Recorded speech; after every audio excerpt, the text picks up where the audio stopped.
Hey guys, have you ever heard the term predatory broker?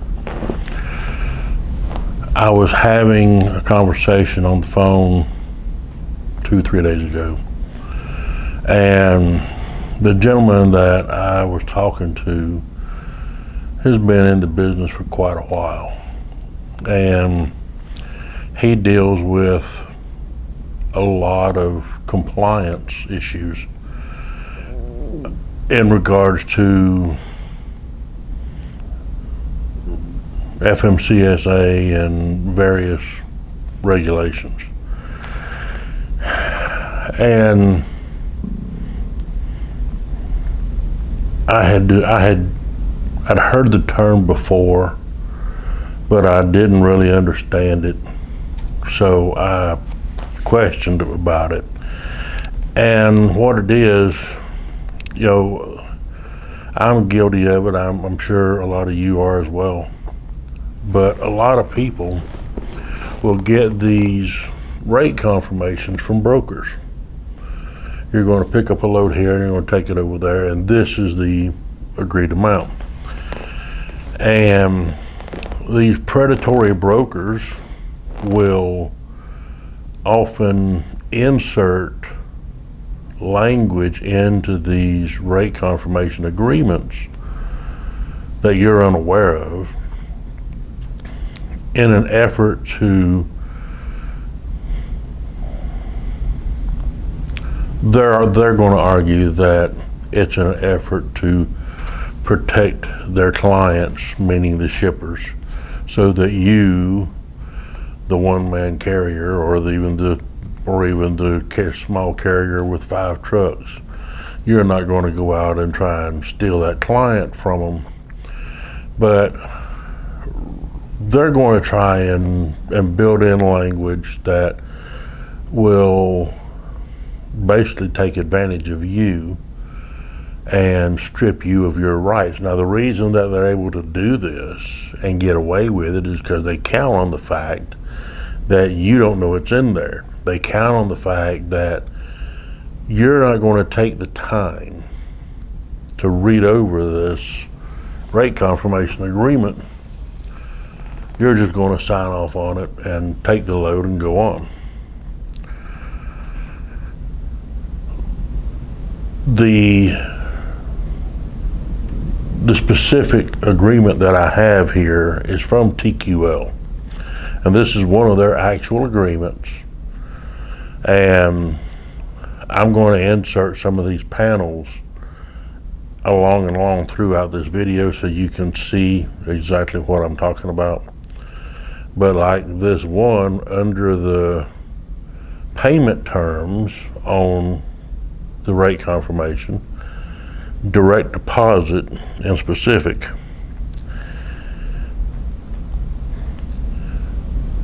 select this if you want direct deposit. Carrier authorizes Total Quality Logistics LLC, also known as TQL, to initiate automatic deposits to carrier's account at financial choosing entered. Carrier also authorizes and permits TQL to make withdrawals from this account if a credit entry is made in error, or to pay any amount that carrier may owe to TQL. So they want access to your bank account not only to deposit funds into your account, but they also want to be able to take money out of your account if, in their opinion, you owe them money. This means that they don't have to get your approval or whatever. You've already given them your approval with this. If you go on under carrier's covenants, Part C, or paragraph C, I guess it would be, carriers shall perform the services with the highest quality of professional skill and care demanded in the transportation industry, with due diligence and in the best interest of and to the satisfaction of broker, meaning TQL, and customer, meaning receiver, each of which shall be determined by the broker in its sole discretion. So the quality or care in which you take in transporting this load from point A to point B, that's solely up to TQL's discretion, even though they're not there to pick up the load, they're not there to deliver the load, they're not there during the loading or unloading of the load. It's totally up to the broker and their customer, the receiver. This would be, so if there's something damaged or whatever, that's on you. And even if there's not anything damaged, because they say, or because they feel like you didn't get it there fast enough, they can use any excuse they want. You've already agreed to it. If you go on down a little farther, carrier is bound by any agreement entered into between broker and customer related to the loads. So you're bound to the terms of this agreement that TQL made with their customer, the receiver, and you're not privy to that agreement. You don't have a copy of it. You didn't sign off on it. You weren't read in on it. It was not explained to you or anything else. But you agree to be bound by the terms of their agreement with the receiver. That seems a little odd, doesn't it? And keep in mind, if they think that you owe them money, they still have access to your bank account because you gave them permission to not only put money in, but take money out. And then you get on down into item 4 with compensation and everything, and they put things in here that, for example, as a condition to payment, carriers shall submit complete and legible invoices, clean bills of lading, and signed loading or delivery receipts for all services. Carrier agrees that broker is the sole party responsible for payment of carrier's invoices entered to the services, and that under no circumstances will carrier contact or seek payment from any customer or any other party responsible for any payment related to the services. Now, what this means is, if you get into a dispute with TQL over a load, let's say the customer says that something was damaged or something was missing or whatever, and TQL says, well, we're not going to pay you this amount, we're going to pay you this lesser amount, or we're not going to pay you anything at all. By signing this, you're giving up your rights to pursue collection of that money against their customer and them. It's similar to like having lien rights. You know, you have a right to pursue money that's owed you. And if you picked up the load here and you took it over here and you dropped it off, you know, that can't be disputed. Typically, if something is damaged or missing or whatever, it's noted on the bill of lading. And if that were the case, they would file a claim against your carrier's insurance, your cargo insurance. But TQL is taking it a step farther. And at their discretion, if it's deemed to be unsatisfactory, you have given up your right to pursue any kind of legal recourse against them or their customer, because you've given up that right here. These are the kind of things that what I consider predatory brokers will put into their rate confirmation agreements. Why? Because they can. They're counting on, number one, you're not going to take the time to read over this agreement and understand the agreement. Number two, they feel that they don't have to worry about you challenging them on this in court, even though no judge that I personally know would ever accept this, because of the very reason that the way these transactions work, you don't have the time to consult with an attorney between each load. And most of the time, you're sitting in your truck while they're back there unloading the load or loading the load. And so you're not counting what's going in, you're not noting the condition of what's coming out or anything else. And they're counting on that. You know, they believe in their minds that there's no way on God's green earth you're ever going to challenge them on it. So they are taking advantage of that. And then it goes on to say things like, carrier is responsible for any and all additional costs incurred by the broker when replacement or cover services are required arising out of carrier's failure to perform. So again, this is based solely on their discretion. You have no right for any input. You have no right to any rebuttal, none of that, because you've already agreed to it. And like I say, I'm going to put all of this in this video so that you can read it. When you get into cargo and liability claims, they put some interesting stuff in here as well. And I would like for people to go through and take the time and read over some of these things, because when a broker takes it upon themselves to try to find ways to nickel and dime you, the small carrier,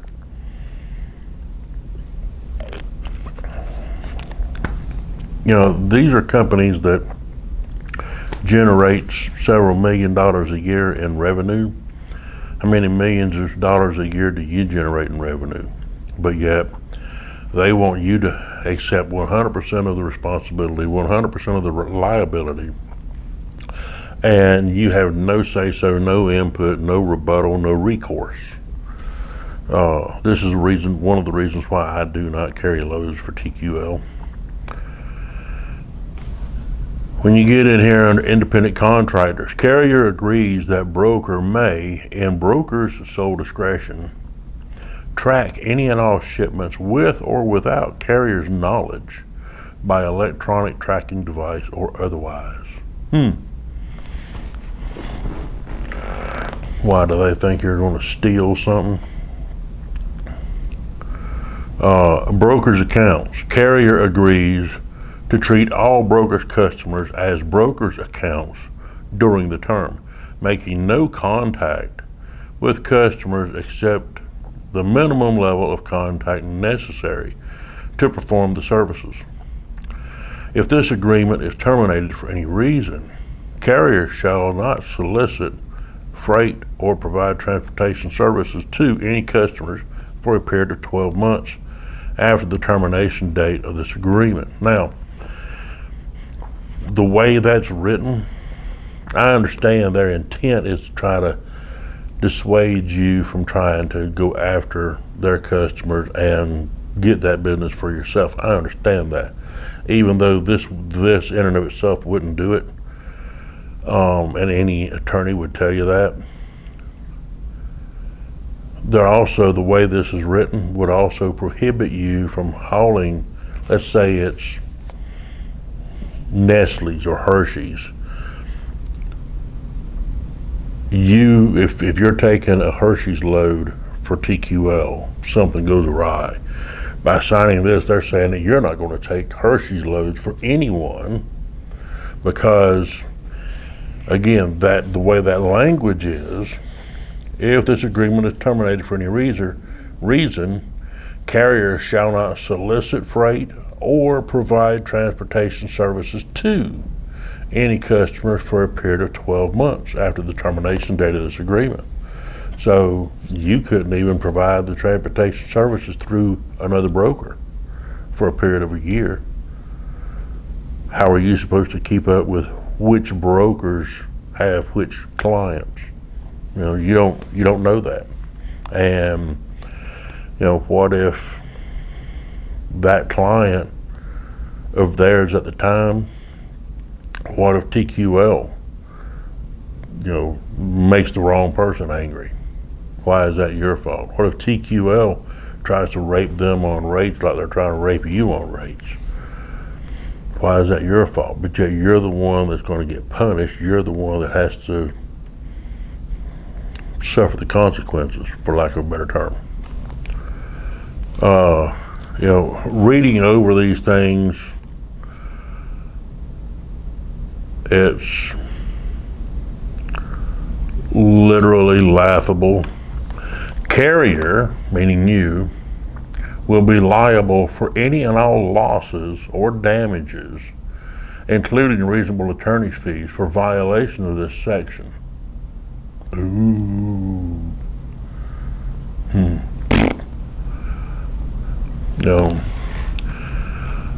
My opinion, a first-year law student could shred this up in court, but 90% of what's in here, if you challenge it, it's kind of like these brokers that insist on you using these third-party tracking softwares like Trucker Tools.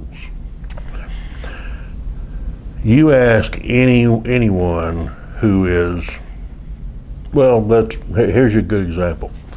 If you use a device like a Garmin Trucker GPS, you have one of these GPS units in your truck, or maybe you've got one at home in your personal car. You've got navigation built in your car at home.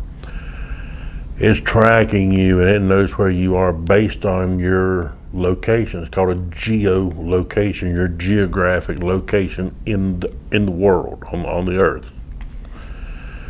In order to track you, all they have to know is your geolocation. That's the only thing. But yet all of these third-party apps, whether it's For Kites, whether it's Trucker Tools or some other one, they all want access to your contacts. They want access to your photos. They want access to this and to that and everything else. And there's absolutely no reason under the shining sun to have access to that kind of stuff just for tracking purposes. They're collecting your data to sell so that they can make money. In order to track someone, only thing that is required is geolocation. That's it. You can use Google Maps or Apple Maps and share your location with someone, your wife, for example. And you can either make that a usable link for a certain period of time or until you revoke it. They're trying to tell you we may or may not put electronic tracking device in the trailer, on your truck, or whatever. These are not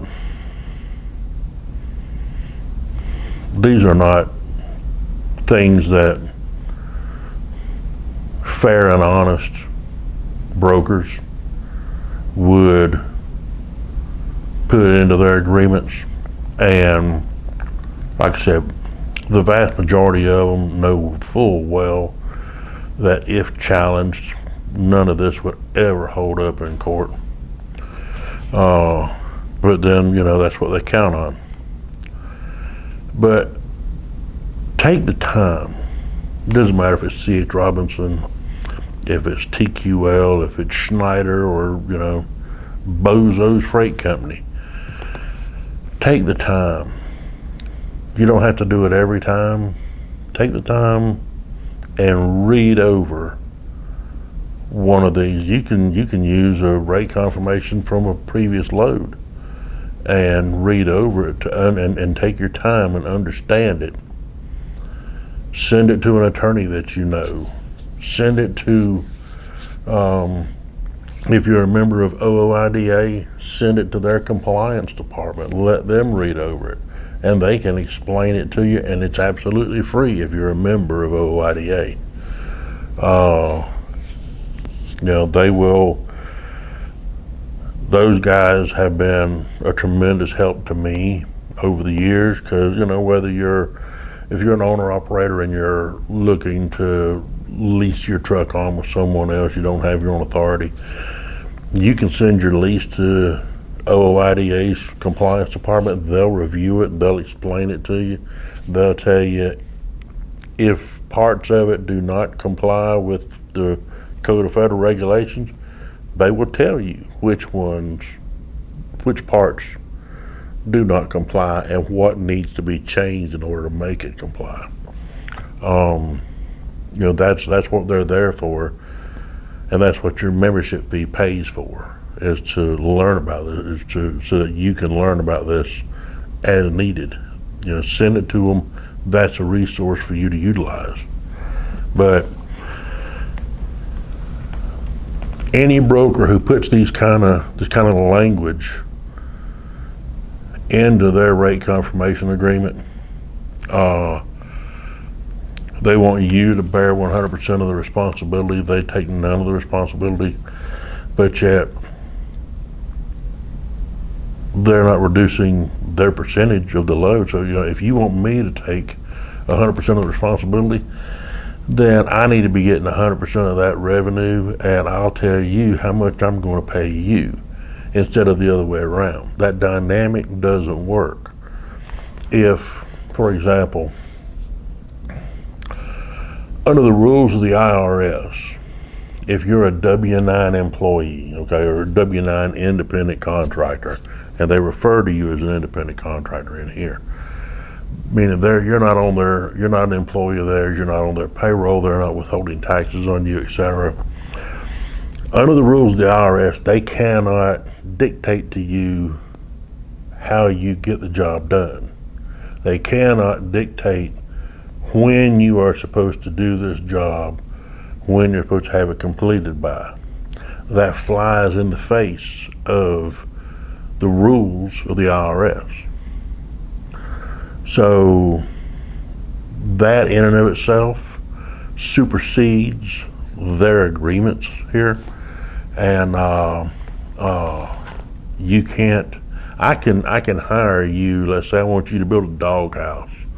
I can hire you to build this doghouse, and we can have a written agreement that the doghouse is going to be built within 10 days.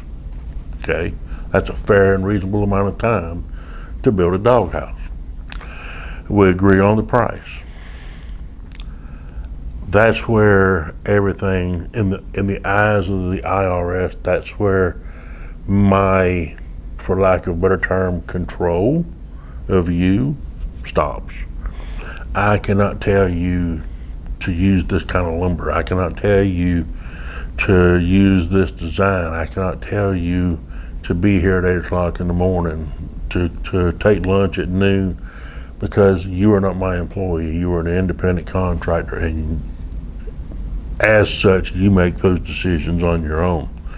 So a lot of the stuff they have in here, the IRS rules would outlaw it. But regardless, take your time. If you want to send an email to contact@truckinggenius.com and request copies of this, I'll gladly provide it to you. And but like I said, I'm putting this in the video for your purpose, because predatory brokers are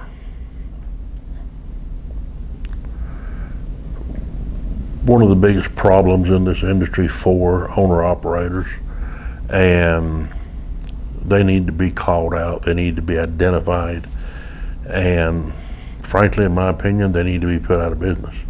If you can't deal fairly and honestly, then don't deal at all. But that's just my opinion. So take your time. Like I said, feel free to call me. Contact@truckinggenius.com, Genius. I'll put it on here. But shoot me an email. I'll gladly share this information with you. And you be safe, and I'll see you on the road. Bye.